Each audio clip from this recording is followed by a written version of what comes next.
Oh my. Well, good evening everybody and welcome to the stream. Allow me just to real quick make sure that I set up all my advertisements so that I get all of that stuff done and out of the way.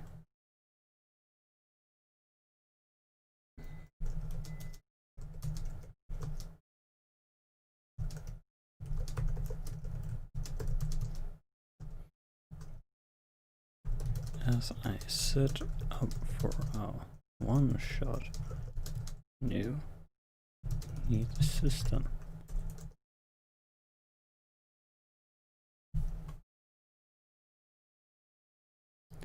And now this is the part where it always feels so very awkward because you are shouting everywhere when you're streaming. But at least I know that in one channel it feels a bit less because, well, it's called shameless self-promotion, so, you know. Streams and Ebru's place. Self-promotion.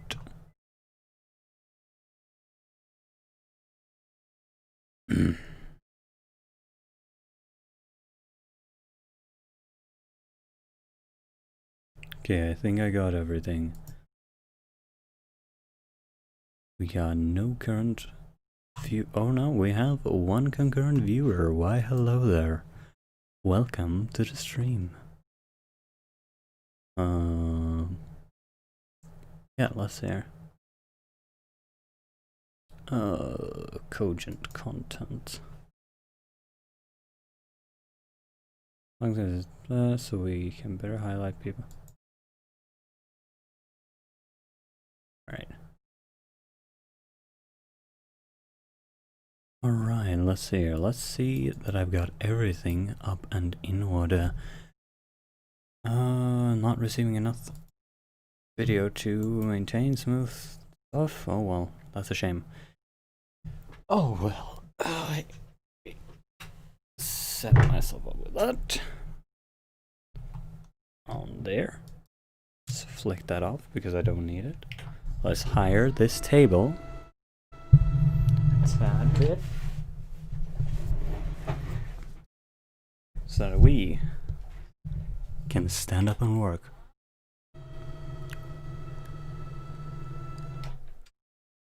That feels a good height.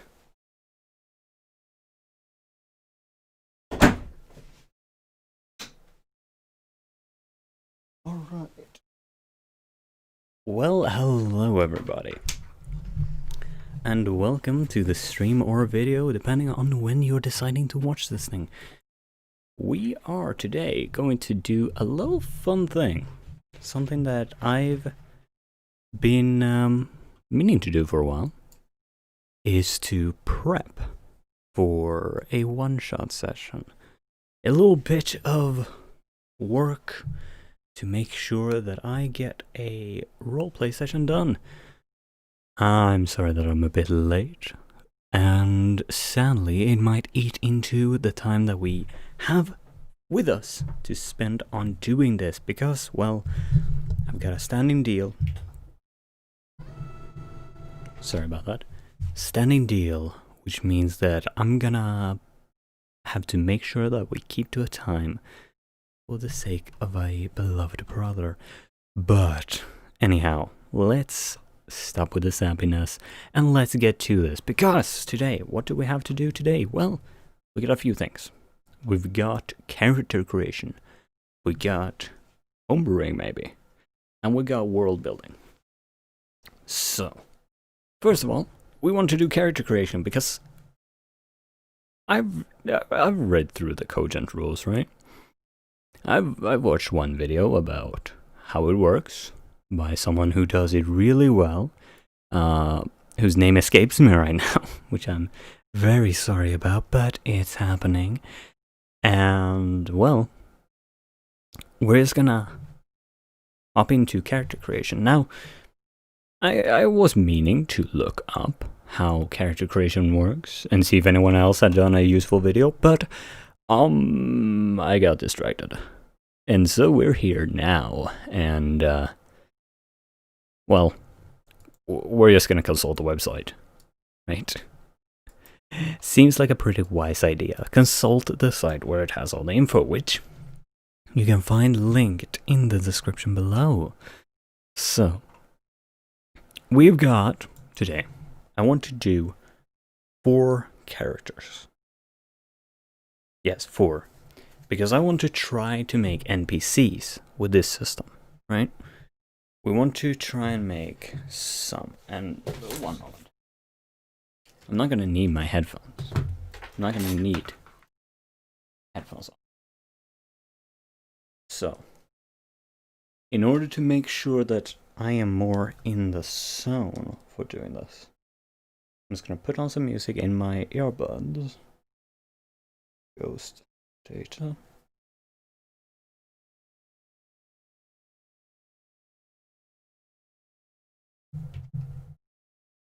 Which is hopefully gonna help make sure that, you know, you have your head in the right space. Because quite frankly, if you want to do world building, it's a good idea.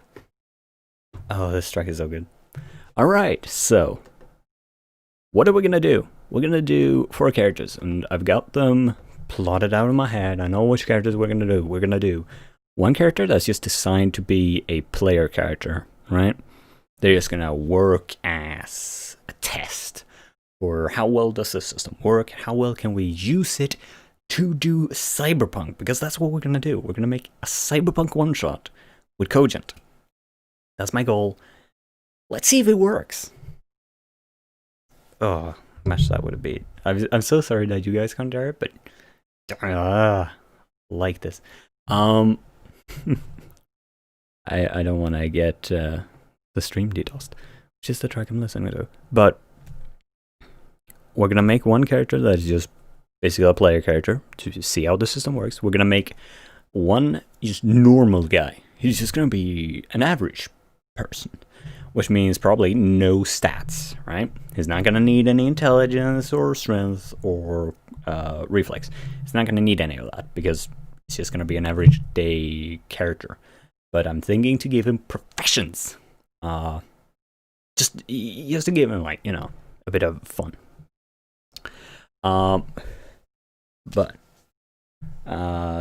then we get a boss, which I've got an idea for how to make him a little bit more tanky, a little bit more beefy, make him feel like a bit more of a challenge, right? Just make him stand out a little bit. Nothing much, because if you do too much, you're gonna over-design this shit. So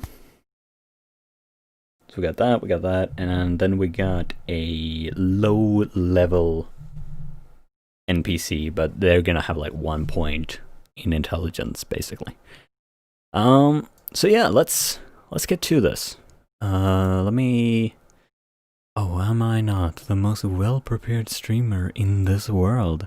I should have brought up the character sheet before I started doing all this, shouldn't I? I'm probably just gonna use it as a cheat sheet. Actually, why don't we... Oh no. Oh, that's wrong button. Wrong button.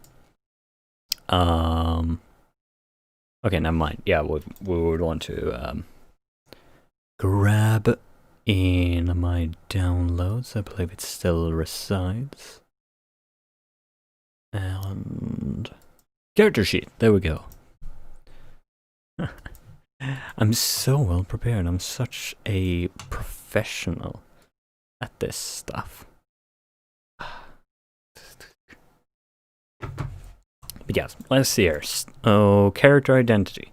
Tabletop roleplay begins with a player with a character creation. Here must think character you wish to play. This could be an alternate blah blah blah blah. Can't just be summarized. Okay, so this is just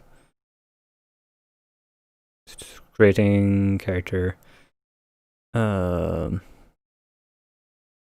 so we're gonna go through these just for fun. right? Oh dear. Identity. So disposition. We're gonna start with the character that's pretty much just the player character, right? And for this purpose, I'm thinking we're gonna make something that's gonna be difficult for the system, possibly, because Cogent, I could easily pick this up and run fantasy with it. Magic, I would have to look into the magic extra material, which we might look into if we get around to world building, but we are, or homebrewing, but we are on a time budget, so let me stop getting myself so distracted. Character disposition. The character we're gonna make, I keep going off on tangents, I'm so sorry. The character we're gonna make is a mutant whose mutation is a horn, which is growing out from just over their left eye to the point that it's covering that and giving them a lack of depth perception.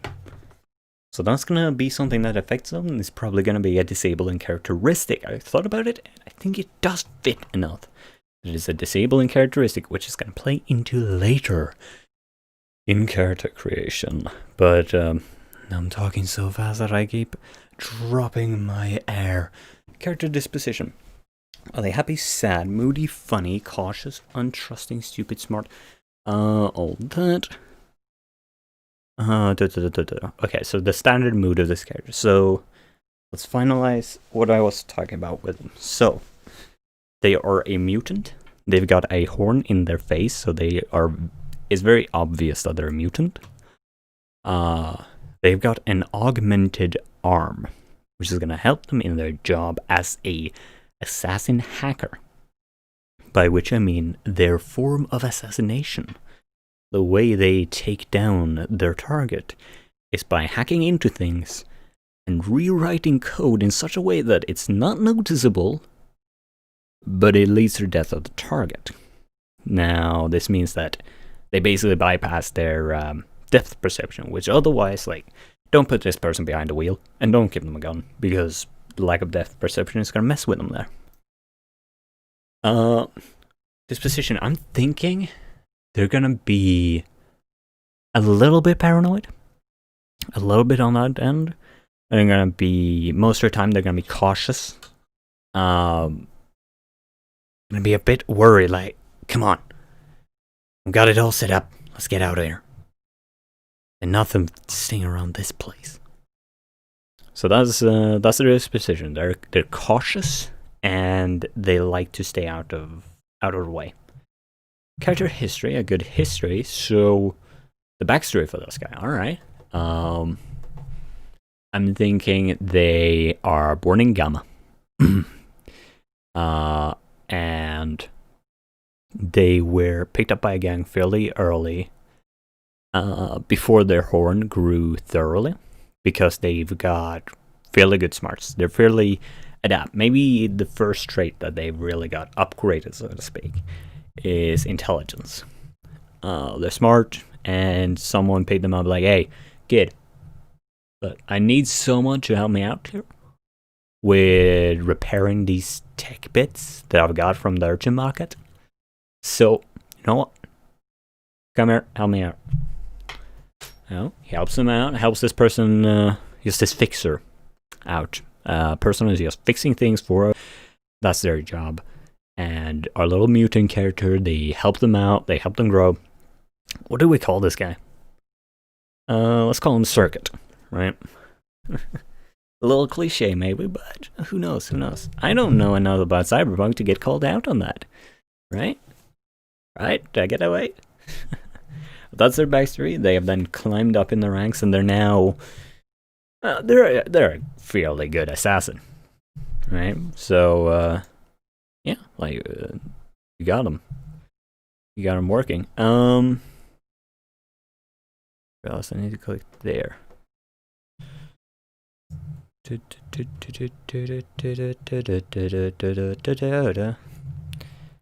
All right.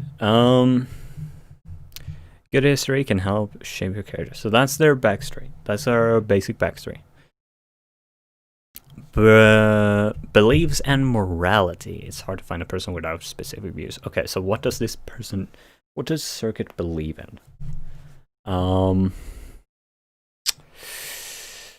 thinking they will have a strong belief in in that nothing is black and white. Let's give it that. Nothing is black and white. They don't think that any person can be summarized as one thing. They use this, or maybe the opposite. I'm thinking that they don't think anything is black and white. They don't think what they're doing is.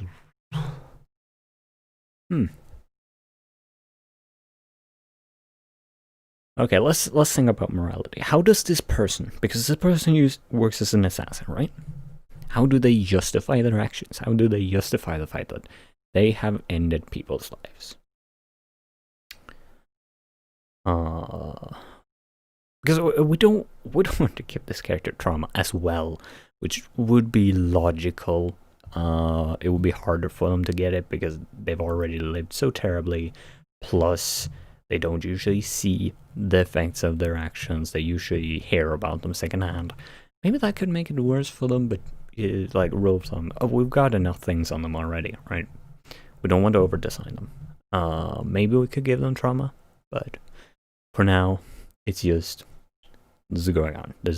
They're a mess. Let's think they justify it by the fact that they aren't top.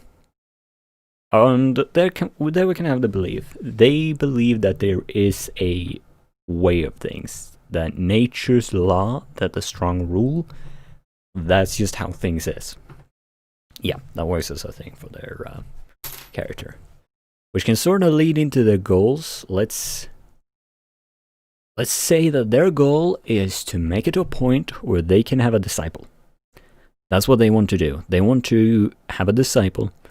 They want to teach them, but they want to have it be that their boss tells them, hey, pick up this kid right here. They're showing potential. You teach them. Teach them what you're doing. Teach them what you can do. Hey, look, Circuit, I got this guy here. They're showing a lot of potential. How about you teach them what you do? Teach them what to do. Teach them what not to do. Make sure they don't die. Right? There you go. And Circuit's like, right, boss. Right, boss. I can do this. And on the inside, they're just beaming, smiling because they recognize themselves from back in the day. They recognize that they used to be that kid. They used to be there. And they're happy. They're happy that they can help. Alright, so that's a goal and aspiration. Character statistics in Cogent can be broken down into two categories, which are determined by bonuses or penalties you receive when rolling against challenge level encountered in the game. Whether tasks or conflicts, these categories are attributes and skills. By default, player characters will be given 2 attribute points and 8 skill points they may assign to their character during character creation. Attributes. Alright. By default, player character will be given 2 attribute points they may assign to attributes. Physical represents physical abilities. Alright. Now we want to check about. Wait, where is it? Disabling characteristics. Playing as an unstoppable fighter can be less satisfying than playing an average fighter who struggles. If you choose a disabling characteristic from the table below or create a new one, the narrator approves you will be given an additional skill point. So not an additional attribute point. That's good because I had accidentally thought it was an attribute point, which would be very broken. Yeah, alright, so we need to think about the fact that we got an extra skill point to spend for this character. Now, we are gonna place the attributes. We're gonna do very easily. We're gonna put 1 into reflex and 1 into intelligence. because circuit needs to be smart. They need to be able to think, okay, this is how this machine works, this is how I hack into this. They need to be able to figure all that stuff out on the fly. And they also need to then be able to notice if something is starting to go wrong so that they can get the hell out of Dodge. Because, if stuff starts to get dangerous, then you want to get out. Let's get... No, not Devour, actually. No.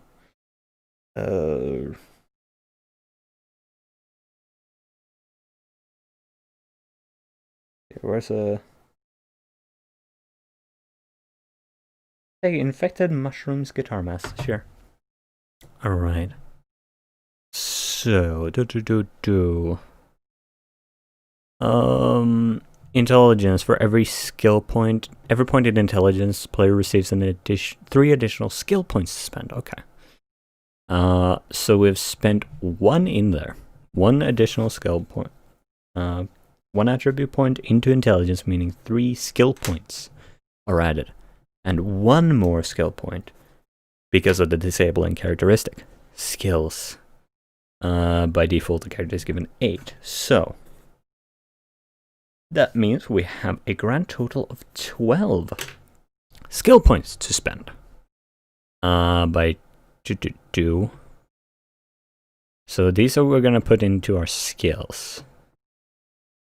Persuasion, intelligence. Alright, so skills may apply to core skills, vocation skills, which are defined by the character class. Alright, so now we get into so we need to spend our skill points there as well, don't we? Skill shakes. Every skill has an attribute. Attributes when assigning points. Yeah, okay, so the vocations are just as far as I can see it. We're gonna need to spend some of our points into vocations as well. That's what I'm gathering. So let's change the window into preview.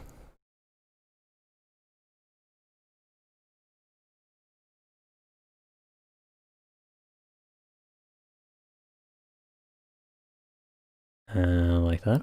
There we go. Alright, so I can't edit anything here. Alright. Alright, so we got 12 points to spend, alright? We're gonna want to put 2 of those into perception, I'm thinking. So, percep 2. Alright, now we want to put 2 into infiltration as well, I'm thinking, or let's go back here. Let's see here. Core skills in detail, perception, strength, reflex, intelligence, infiltration, picking locks, hacking computers. Yeah, so that's definitely where we want to put that.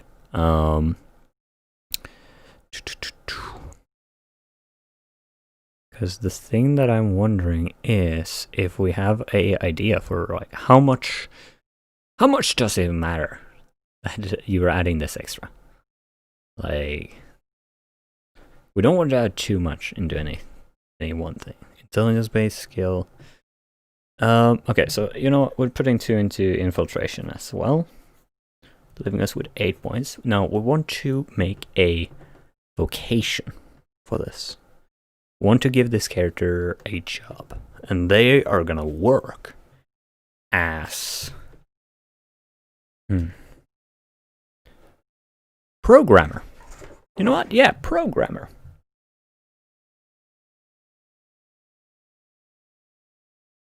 Programmer vocation. And let's put 2 points into that. That leaves us with 6 points.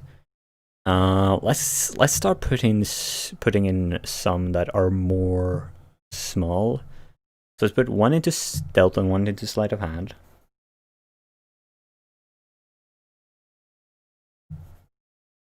One on one, leaving us with 4 points to spend. Okay, they also need a proficiency. Proficiency is combat. All right. Does this person at all? Let's give. Yeah, let's give them like. No, let's not give them, because it's gonna be more fun. Because get this. This character has no depth perception, meaning that they're gonna incur a minus 1d6 to anything where depth perception is gonna play a part. Meaning, not if they're using a scoped sniper rifle. Then they're gonna be fine. But if they're trying to shoot you, like, close range, or like fairly close, if they're trying to throw a dagger, maybe even fighting with a knife, they're starting to get a little bit different. But I'm thinking we're not gonna give them any points there.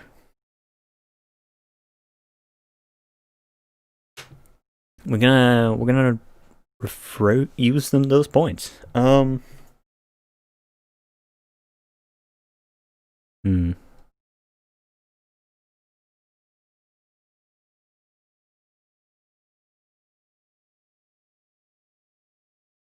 Oh, wait, no, a metahuman.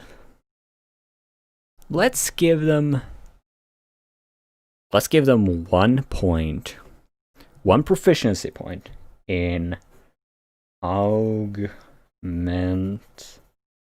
arm. We're gonna give that 1. We still have 3 whole points to spend. Goodness me.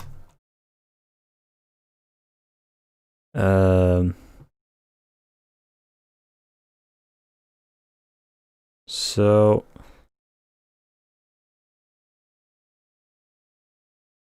there are some actions.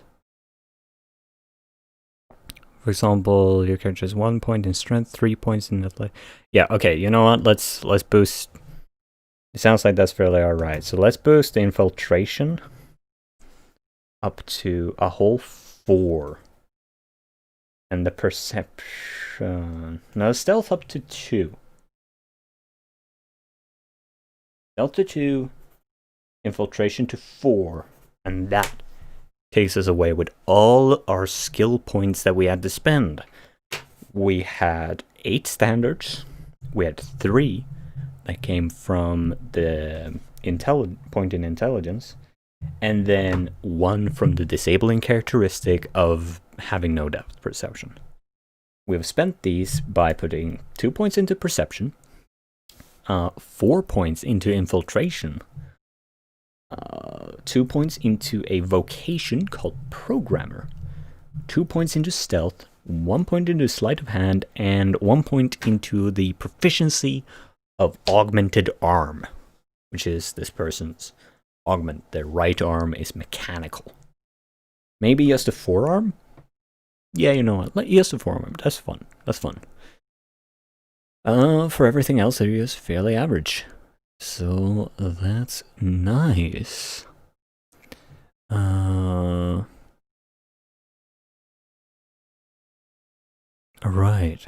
So with that, let's take not settings. I need to go back to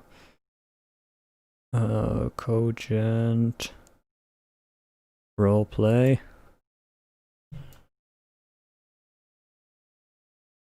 There we go. And oh dear.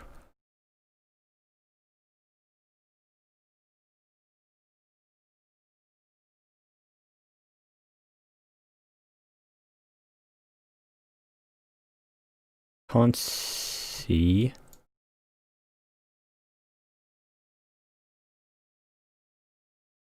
What?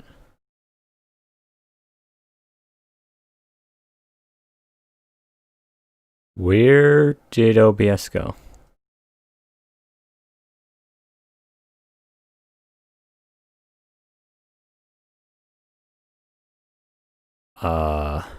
Alright. So, I cannot see my OBS. But it looks like it's working, so... Do we just take that for what it is? What is this? What has suddenly happened? Okay. Well, let's just minimize all these windows. No. No, that didn't do it. Well, okay, that's me minimizing it. And... Okay, that's really weird, but... I mean, the stream is still going, so let's just continue. And, yeah, you know what? Let's see how long this frame goes. Okay, that's really... Alright, so... What do we have next to deal with? Core skills in detail... vocation skills... proficiencies, combat... There we got a bunch of weapons, which is, yes, this is why we have that. Disabling characteristics. And destiny points. Just influence of fate. And that's all gameplay. There we go.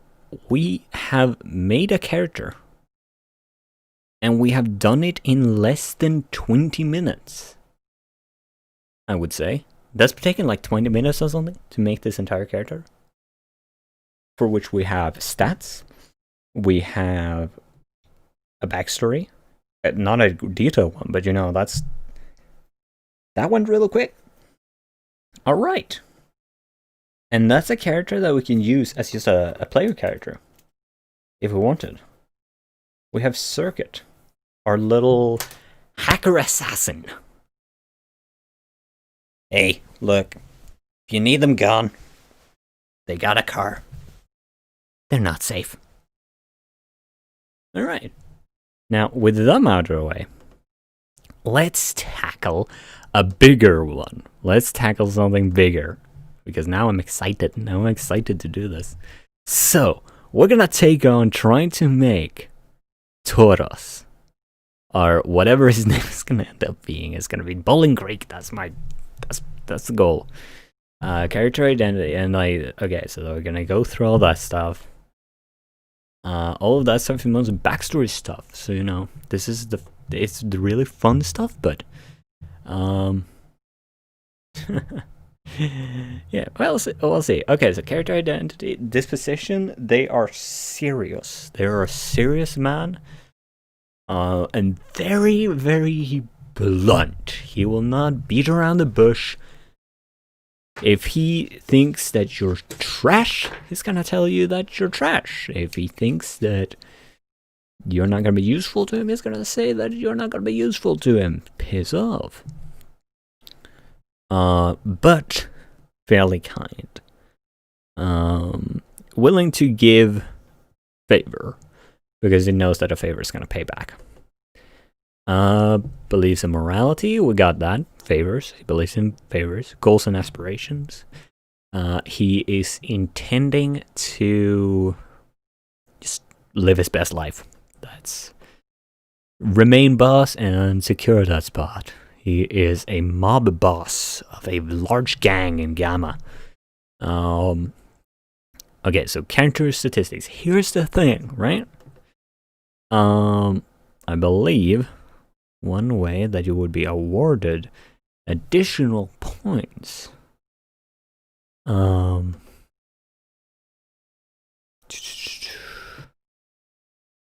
Destiny points. Feedback and support, supplement narration. Fundamentals.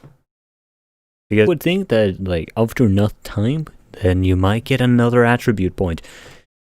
We're gonna give this guy 3 attribute points to spend, because he's been around for a long time. And he's gonna spend 2 of those right out of the gate into strength. 2 into strength. And 1 is gonna go into intelligence. Because he's a mob boss. He needs to have some smarts about him. There's gonna be 3 extra points, skill points to spend. But while he is a mutant, his mutation is just that he's really big and buff, which doesn't really, to me, feel like it's something that warrants having a full-on, like, full. It's not a disabling characteristic. Right? He's bulky, yeah. It might be a bit harder to fit through a door, but it's not so disabling that it warrants it, especially not when he is so burly. Also, let's check here. I'm sorry I can't switch over to the character sheet on this, but that's just because, well, I can't open OBS for some reason now. For every point in strength, severity in injury can be reduced once in every conflict resolution, and the player receives an additional die for all attack and defense rolls. That's huge! And that might mean that I don't need to introduce the thing that I was thinking about, which was give him armor. Give him the features of armor.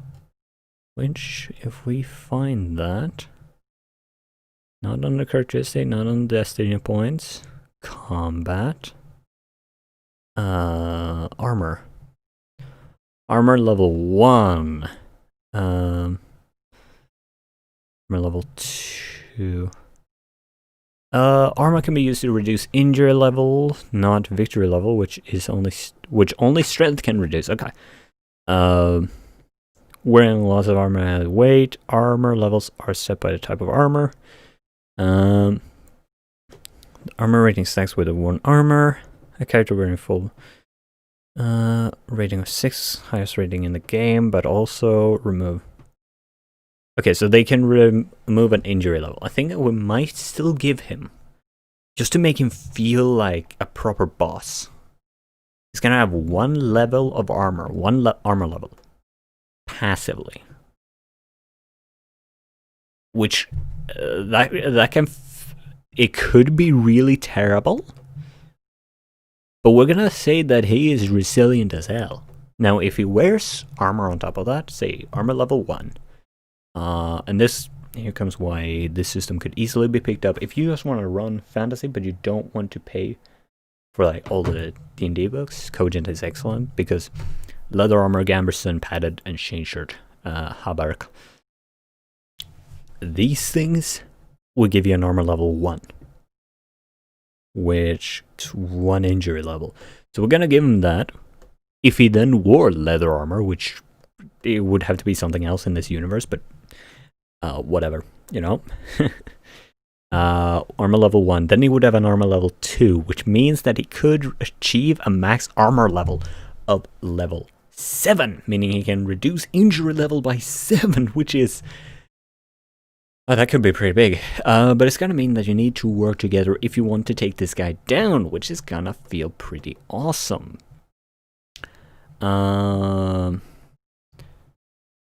So, what does this guy have to spend? Well, he has 8 standard points, skill points to spend.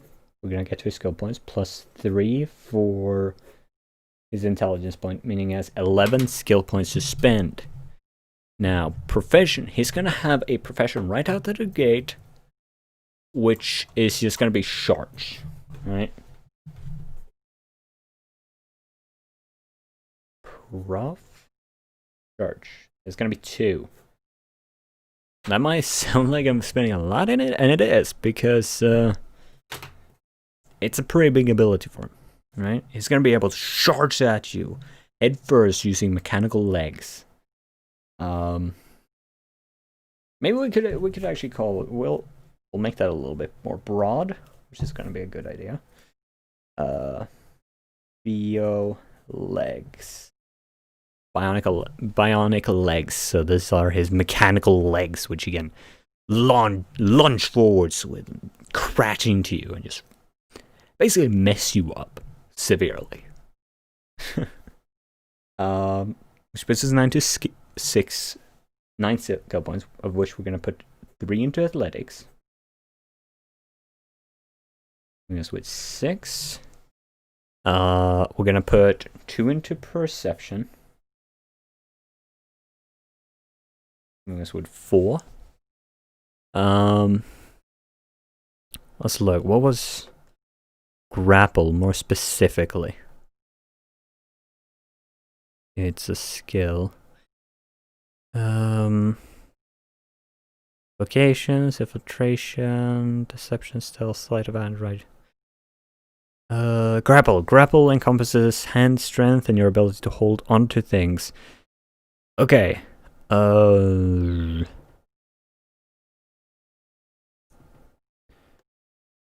So we're gonna give him a 1 in that. For now. We might tie that to a 2, depending on how we put everything else here.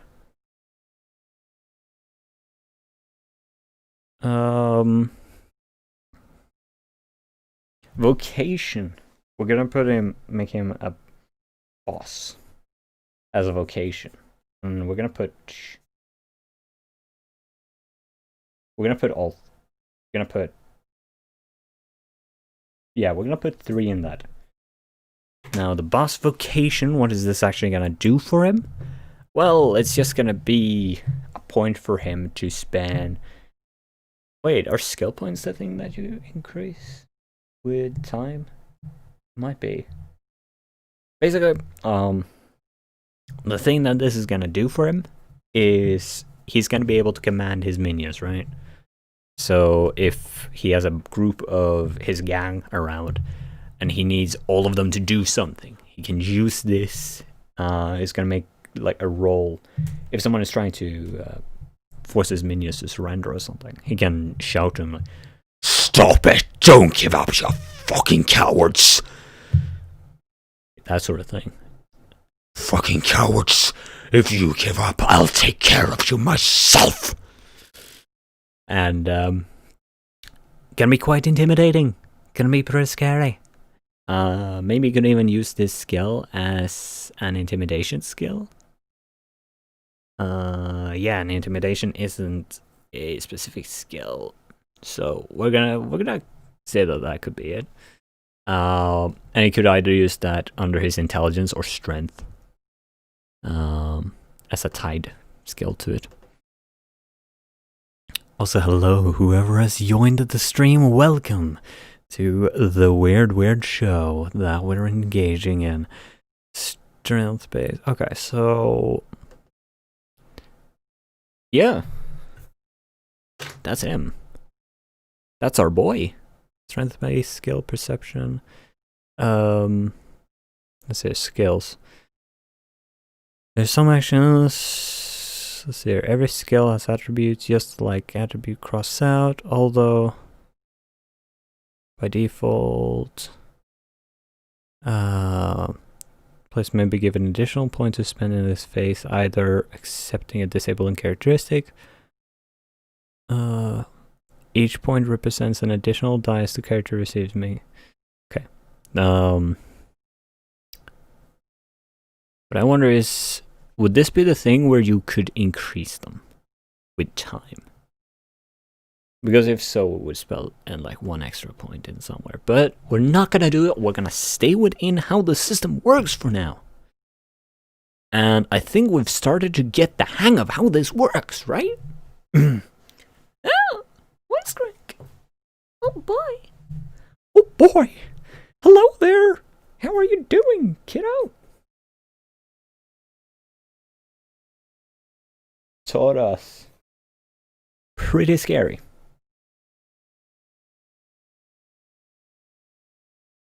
So now, let's make a low-level guy. This guy is just gonna have 1 point to spend. 1 attribute point. We're gonna put it in intelligence. Which... Oh, wait. Either intelligence or reflex. Attributes. Reflex, combat, round format. Strength. Reflex, semi-pro racer. Okay, you know what? No, yeah. We're gonna put it in intelligence. The character we're gonna make is Hatch. I'm gonna put it in intelligence, which is gonna give 3 extra points in the next phase, where we might cut him down a bit. We're gonna cut him down to having 6 points to spend standard. 6 plus 3, though, putting him at 9, because he's the lower rank. This is a kid. This is a 15-year-old kid living in Gamma, which, not great. Not a great place. But he's doing well. He leads, he's the boss of a small place called the Urchin Scrap Heap, where he is the head honcho. He rules this place. And yeah, it's a wonderful little place, honestly. It's so wholesome, but it's terrible to live. Terrible place. 1 second. 1 moment.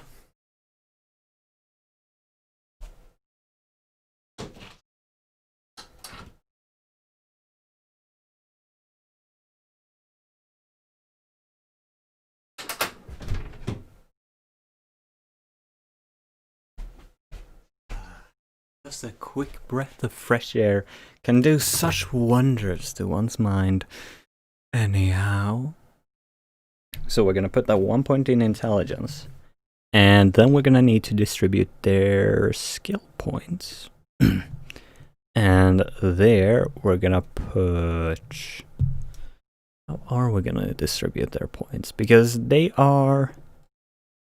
a neat little character. They are just human, I'm thinking. They're not going to be a mutant. Because I've got enough of them now. Scared about it. We need to scatter in a few humans.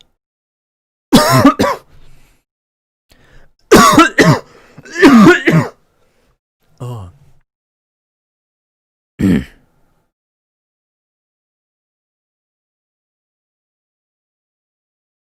Core skills, vocations. You know what? Let's give this character the vocation boss.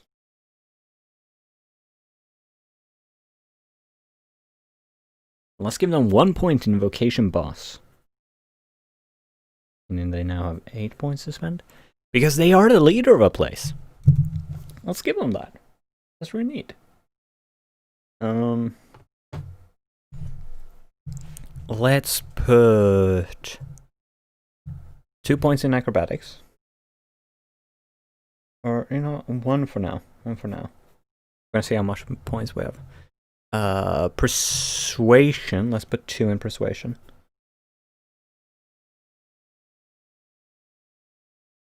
Persuasion 2, meaning they now have 5 points to spend. I put 1 point in athletics and 2 into perception real quick.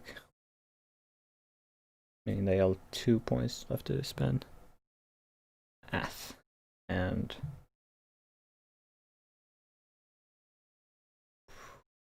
rest. They have 2 points left to spend. Let's put those 2 points in survival, actually. Serve 2. And like that, we have a hatch. who is a little kid with 1 point, 1 attribute point in intelligence, 1 point in the vocation boss, 1 into acrobatics, 2 in persuasion and 2 in perception and survival, and 1 point in athletics. Now that is quite intriguing. This guy doesn't have anything in combat proficiencies, notably, which is very fun. Because he doesn't need it. He shouldn't need it. This kid shouldn't get in danger, please. This place is full of wholesome, right? These kids view each other as siblings and they stick together. Now, we have one last character. And there's no voice. Wah! Yes, why do you think I want to have this character in the roster? It's literally just to make this voice. Because quite frankly, doing the Waluigi voice is way too fun. So, what we gonna do for this guy? Well, he's a tattoo artist. He likes to do the tattoos. Lives in beta. Not a big shot guy. He's just a small tattoo artist. No points to spend. Waluigi, trust here. So, trust here, Waluigi is not gonna have any attribute points, but we're gonna give him 4 skill points to spend. So we're gonna have to spend these well. So he's gonna have a vocation for tattoo, where he's gonna have 2 points. Let's give him 2 points, meaning he has 5 dice if he needs to make a tattoo. If he wants to make a really fancy tattoo, he has 5 dice to roll for that. We're gonna give him 1 point in small arms fire.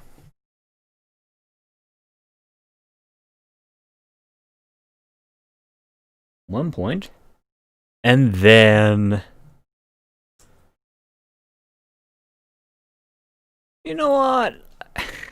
He's gonna be an honest guy, but there's a reason he can fire a gun. Let's give him 1 point in deception. And there we go. Wow.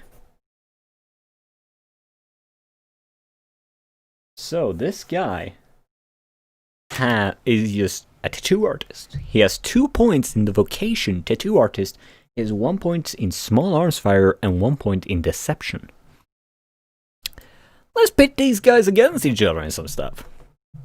So, what do we do? What do we pit these guys against each other in?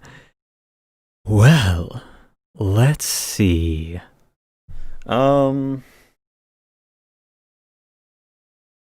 Let's have a chat.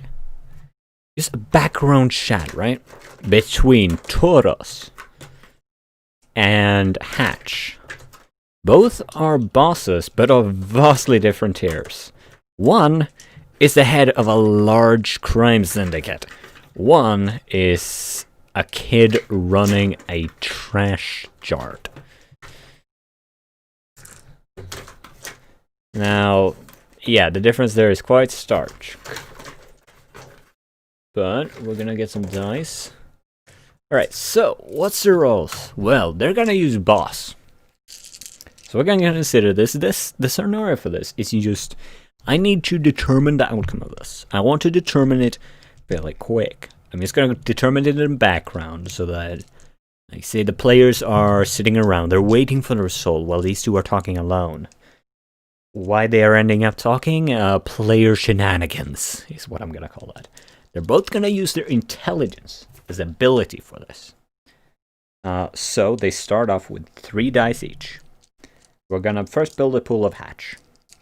So 3 dice for the base roll, plus 1 for his 1 in intelligence, plus 1 for having 1 point in boss. Now come Tauros. He has 3 base dice, plus 1 for intelligence, plus 3 for boss. Meaning that the roll-off is 5 dice for Hatch and 6, 7 dice for Taurus. Hatch roll. And that's a pretty good roll. That's 3 successes. No, 4. 4 successes. Holy. And Taurus gets 1, 2, 3. 3 successes. Well. Taurus is outbossed! Okay! Alright then. Alright. That happens. So, presumably protection is coming to the kids. That's actually really nice. Alright. Let's take a combat scenario now. And we're gonna put... Circuit? Let's say they're part of another gang. They're not part of Taurus gang. Ooh. And they got found out. They were trying to assassinate the head honcho. And now they are here and they need to fight. First of all,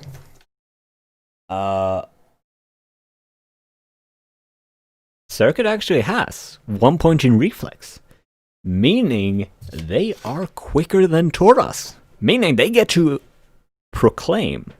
They need to, they get to, oh, what's the word? They get to, it's called the proclaim phase, ain't it? Combat fundamentals,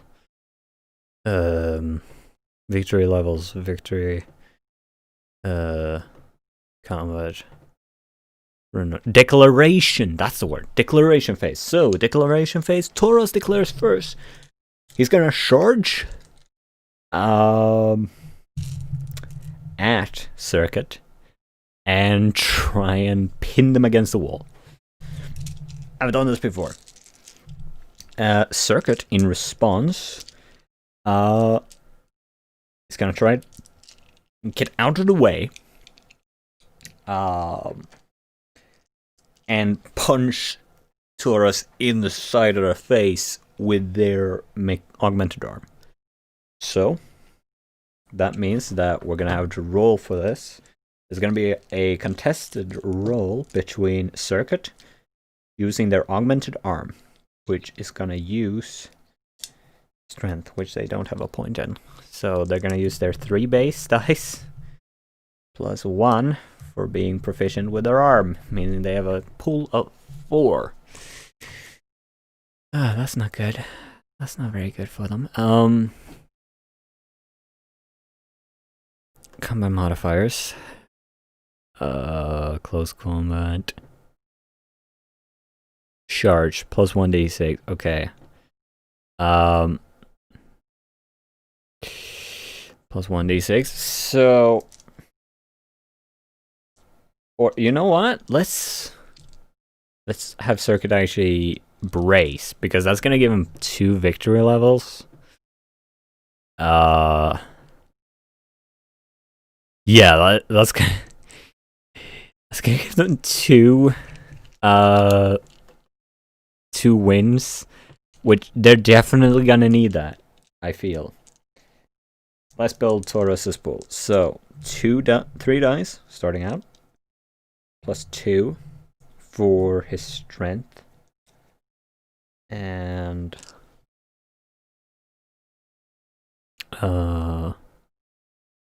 Marcus is being aware.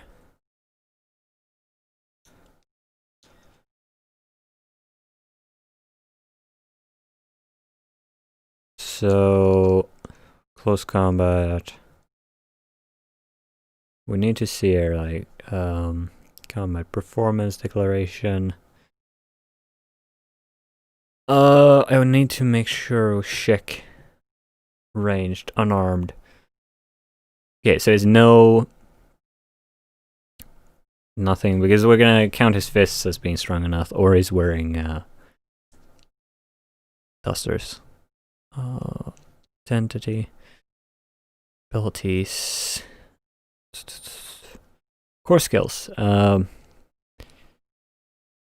Core skills. Periscope plate, Skill set of skill checks may be attempted even if your character is no points. When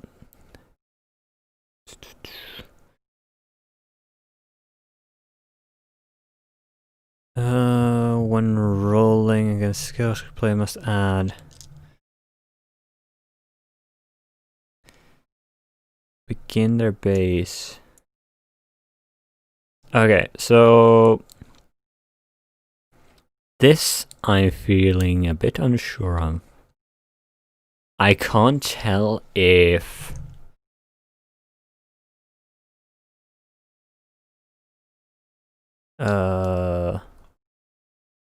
combat fundamentals when characters.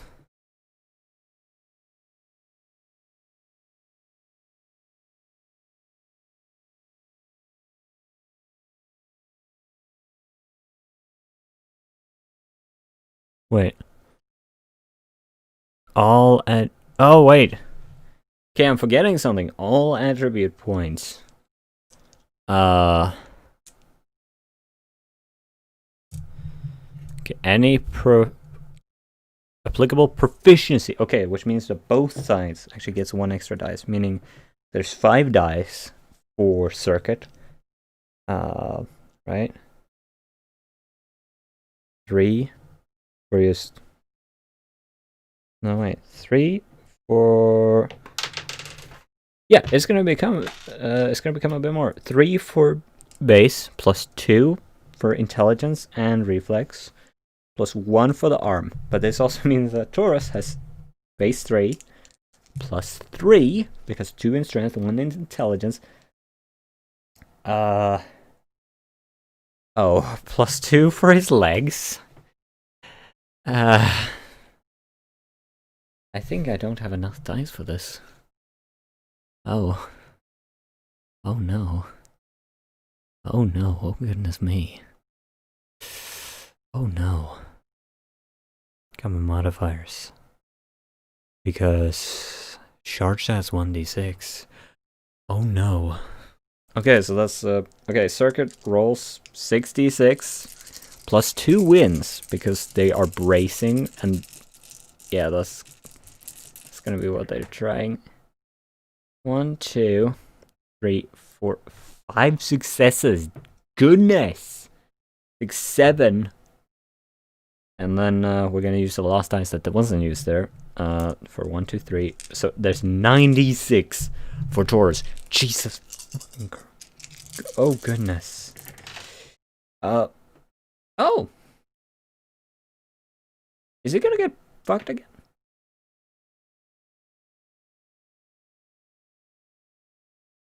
Okay. Brace moves purely to counter. Can only be done if Fasna's reflex or full round before. Yeah. Okay. They didn't even need to brace. So. Okay. That's 4 successes on Taurus and 5 successes on Circuit. Circuit is manages to brace, holding up their arms. They're able to take the charge, and while they are straight backwards, they look up and they see a furious gang leader. They're alive. Not just that, their arm is intact. Their entire body is intact. Yeah, even if I take away one of those dice because of the depth perception thing, they're gonna be fine because they still beat him with like 2 or 3. So they are only focused. We're only focused on that though. So let's have them. They're a bit confident. They're gonna punch and hope that they can knock out us. And then be able to run. So that's base of 3 plus. Wait, Taurus needs to declare first because he's slower.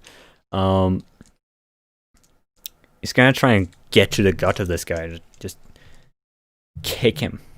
Like, knee him in the gut to get him down. So, and Circus is just gonna be very confident. It's gonna take base of 3 plus 2 for his skills. +1 for the augmented arm, meaning a dice pool of 6. I'm gonna roll that. So that's 1, 2, 3, 4, 5. Goodness, the underdogs are rolling really good. 5 successes. Okay. Toros, base of 3, +3 for his skills, +2 for his legs because he's doing a kick. Oh, 1, 2, 3, 4, 5, 6. Okay, so this time Toros wins by a margin of 1. This is not going how I thought it would. But oh well, we have to abide by it. We have to abide by it. This is like the GM experience though, ain't it? Rolls never end up the way you think they will. Combat fundamentals. These are victory levels. Victory level 1.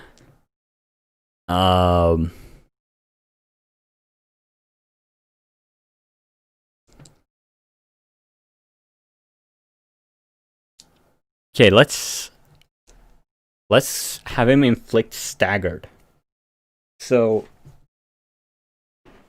let's see here. So Circuit tries to punch at Toros, but is just knocked aside by an arm, and then feels how their gut is displaced. It's just as a knee kicks them right in the gut. The intestines are probably not doing really well right now. They stumble backwards. They're gonna be fine.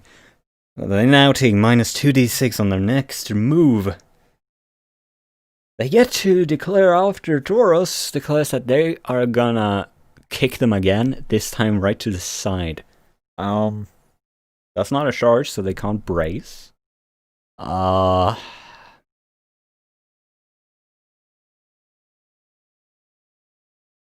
They're just gonna have to try and counter it with their arm. Augmented arm again, so 3d6 space +2 +1, so 6d6 versus Toros 7, ain't it? 3 base +3 for skills +2 for bonus, like so 7, yeah. So that's 6d6 going for Circuit. That's 2 sick. Oh wait, no. -2d6 because staggered. 4d6, and it doesn't do a difference. That's still 2 successes.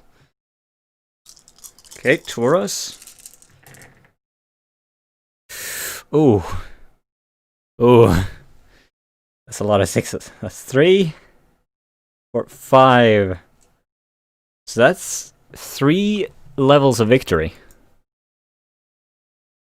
Which can apply a serious injury. Yeah, you know what? We're gonna do that. So if the character will die in time if the wounds is untreated. And Circuit has no points in strength that can lower this. So holding up their arm, the kick strikes into the arm. There's a bit of sparks, and Circuit, for a moment, freaks out as they realize, okay, shit, that's my arm.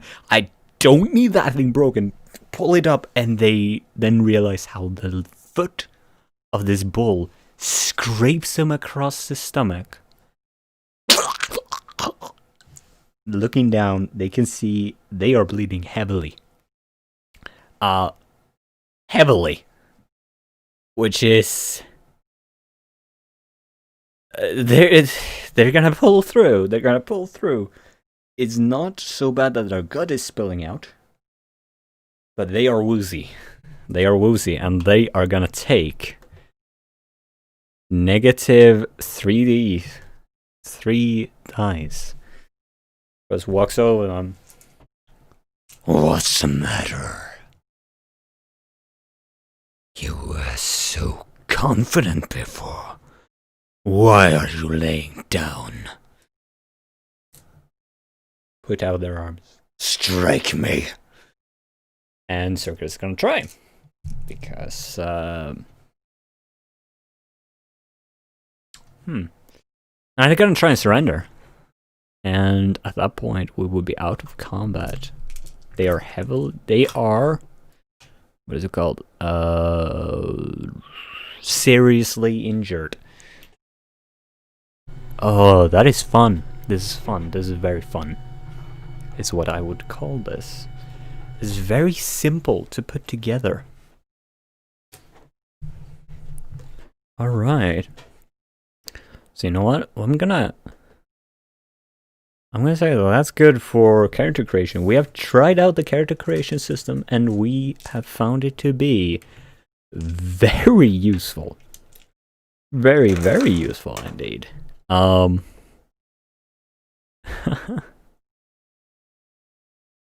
So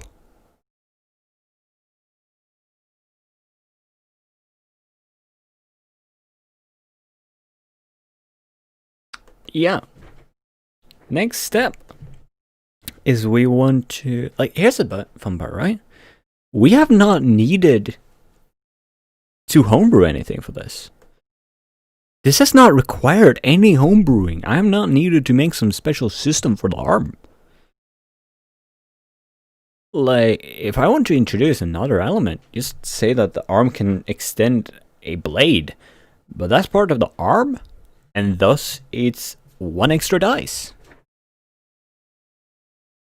Again, this keeps happening with Cogent for me, right? So this is my opinion on Cogent is I keep finding myself looking at what I've just done and thinking, I did not need to do a lot to make that work. I would have thought that I would need to make an entire system here to make this work. This is what I mean whenever I say that I think Cogent is beating out D&D for me. It's so much easier to just pick up and play whatever I want. But now we're going to talk about world building because this is gonna be, of course, set in a cyberpunk world, which is something I've not done a lot of, right? I haven't experimented a lot with building cyberpunk, with playing it. I am very much a fantasy writer. So this is fun. This is a fun exercise. This is a fun challenge for me as a person. We are going to, though, check out a supplement for this. Supplementary context example magic system. Because I want to see this. I want to see if I can use this, if I can repurpose this and essentially rework magic in my world. Because, okay, like, I'm gonna be honest. I'm gonna be honest and give you guys the story behind how my current fantasy world that I write in, why it is the way it is, how it came to be, and how it's developed. The backstory behind that is I was starting up a campaign with a group of people that I came across on Twitter, wonderful people, and I'm so glad to have met them, even if I've not been able to play with them for a while because life has been busy for me, and the session is basically ran dry, and I need to reignite the passion if I am to come back to that. But this group wanted to play more out there races, right? They wanted to play. Shit. Oh wait, what did we lose? What did we lose? We had no data there for a moment. Oh, shucks.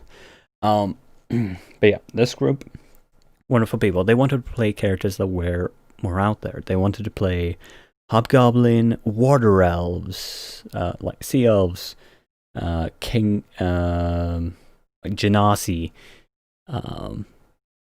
Asimar. They wanted to play races that I hadn't considered much, and so I had to consider that. I had to make a world where this could work, and they could be around in the world.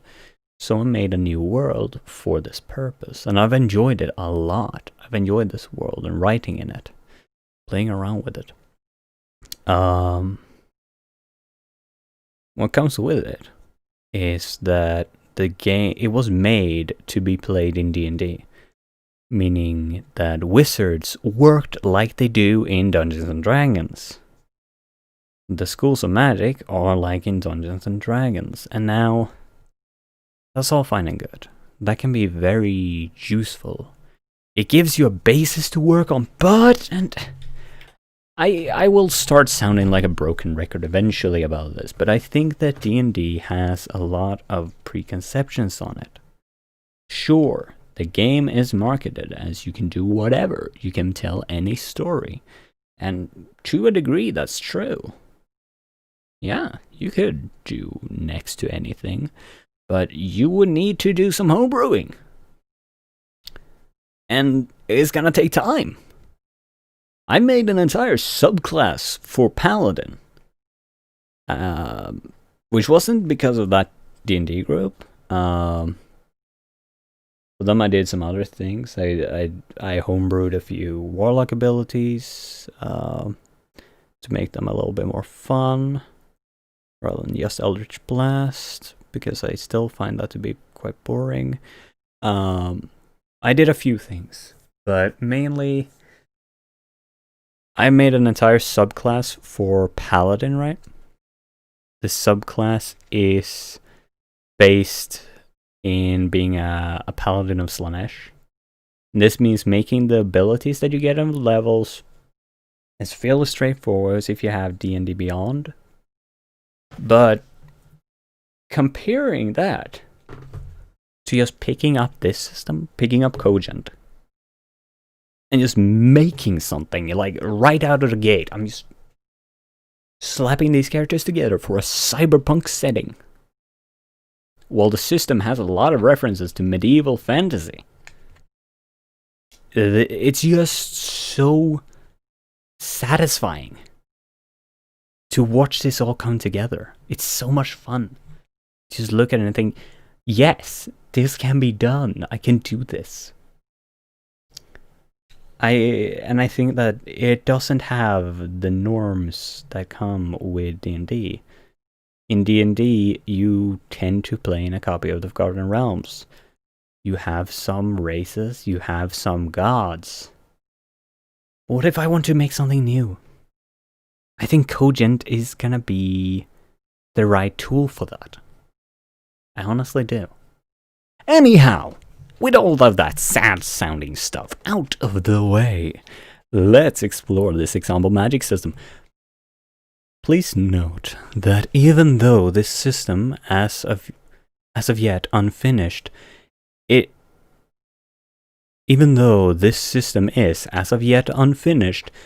can still be used as a system, as the system works off the CL basis. All the player has to do is describe what they wish to do with their spell. Then the narrator will decide if the spell applies to the action the player is requesting to perform, and then set the CL they must match in order to cast it. This simple pre-built magic system is given to demonstrate how magic can be incorporated into the Cogent system. It is made to reflect classic fantasy, and can be used in your setting, or used as an example for one that you make yourself. We do recommend that you at least use the individual spells as models for other superpowers or magic systems that you might want to incorporate. For instance, the rules and the CLs for the telepathy spell, as outlined below, works perfectly for a telepathy superpower. Feel free to take and rename what you wish. It is also made to be perfectly balanced, to the best of our ability, so magic users won't be overpowered or disadvantaged. Classic fantasy magic system. Each spell as an individual proficiency. Each spell is an individual proficiency that the player can spend up to 2 skill points in. They are decently versatile as there's no limit to the amount of time they can be used. Each spell falls into one or more of the schools or disciplines of magic, wizardry, sorcery, etc., and the player must select a school before they choose any spells to know. It does not cost anything to choose a school of magic, but once a school is chosen, the player can only select spells from that specific school. This is because each school of magic draws its power from different sources. Really, it's for additional game balance and to remain true to classic fantasy tropes. Of course, if the narrator feels that a specific skill fits more with a different school of magic, they are more than free to mix and match as they see fit. The player can choose how to use the spell, as long as it falls within the spell's guidelines and the narrator will assign a CL based on the standard challenge level difficulty. 1 common task, 2 uncommon, 3 specialized, etc. That must be matched for the spell to be cast. This means there's an element of failure to using magic. Failure, according to this magic system, never means the spell is not cast. It means the spell was miscast, meaning something other than what the player wanted to happen occurred. The level of failure from CL will ascribe how great a miscast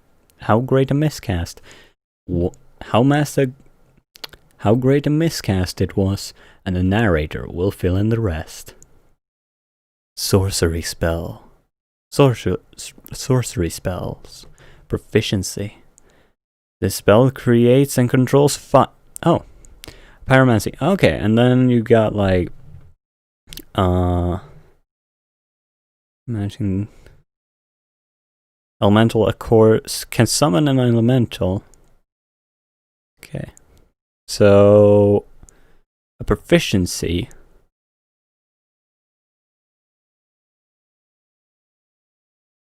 So you need to have this as a proficiency, a pyromancy. Okay, that's fun. Hydromancy. Okay, and then you get just like... You would have to choose these as proficiencies using your skill points. That's really neat. I like this. Terramancy. Wizard spells. And then we got professions. Okay, divination is always going to be very dangerous. Levitation.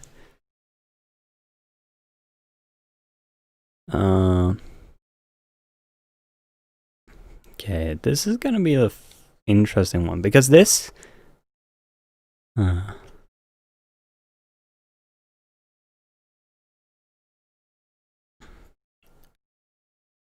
You'd probably want to have... Okay, so here's the thing. I want to sort of move my system over, right? I want to move it over from having been in D&D into Cogent, because I'm going to have far more use of Cogent. Or at least be able to do both. And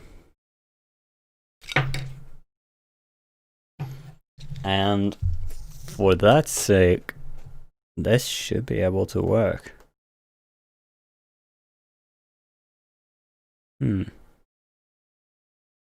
Yeah, I think that this... That sort of covers everything, doesn't it? Doesn't it? Let's have a look at some of this. Let's have a look at some of the challenge level stuff. This is, by the way, you really want to have a look at this. The cheat sheet, I might want to just extract it and like put it on a GM screen, because this could be really useful. But honestly, I feel like we've sort of covered everything. Yeah, like we don't need to homebrew anything, because like this isn't high fantasy. If this was fantasy, I would need to homebrew. But it isn't. So we don't need to. Huh. Alright. So that just leaves it with world building, which is fun. Now let's go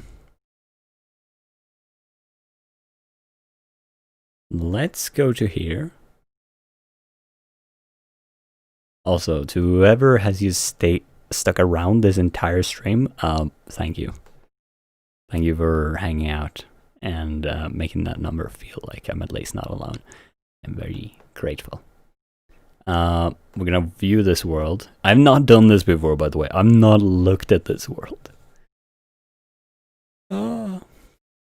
We are going to World Anvil. Which, oh, that looks so sick.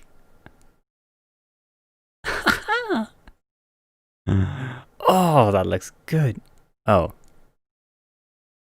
of course. I've got no visible articles. I might need to just fix that real quick.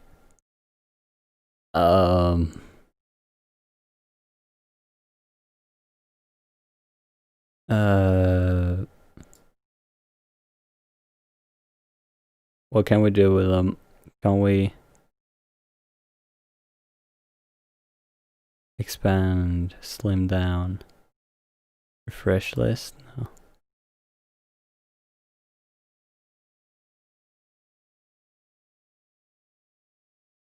No, we need to. Ah! Ah!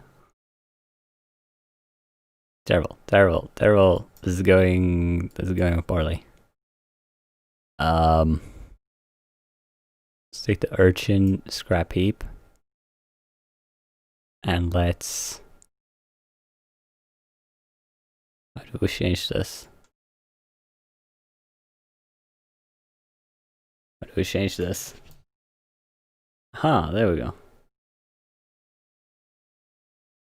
Save changes and then view.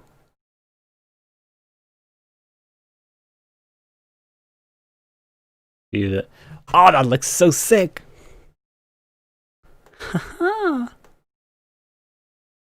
Love it! Oh! It lights up when I hover over it. Haha! Oh, that's so sleek. Oh. Oh. Oh. Damn. Okay. I enjoy getting excited over stuff. I've got a smile on my face, a wide smile on my face right now, and I couldn't show you even if I wanted, because I can't open but OBS. Oh. I have been able to be heard this whole time though, right? I enjoy. Yeah. Okay. Oh, I think though we can sort of call it here. I feel like I've done everything that I wanted to do in the stream.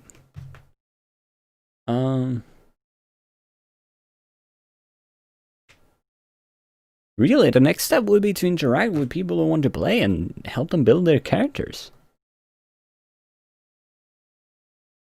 I've talked about world building before, and really the most I need to do for that is sit down and write a bunch of stuff. So, yeah. You know what? let's call it there. Thank you for sticking around. Thanks for watching. Thanks for enjoying the stream, hopefully.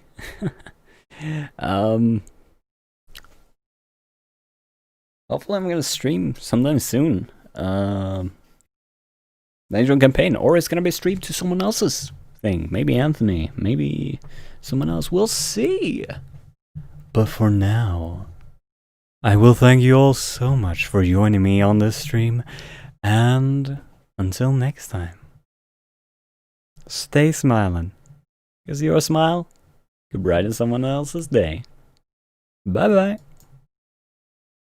And now I need to do this, because otherwise I don't have a way to actually know when the stream is ending, because OBS is not opening.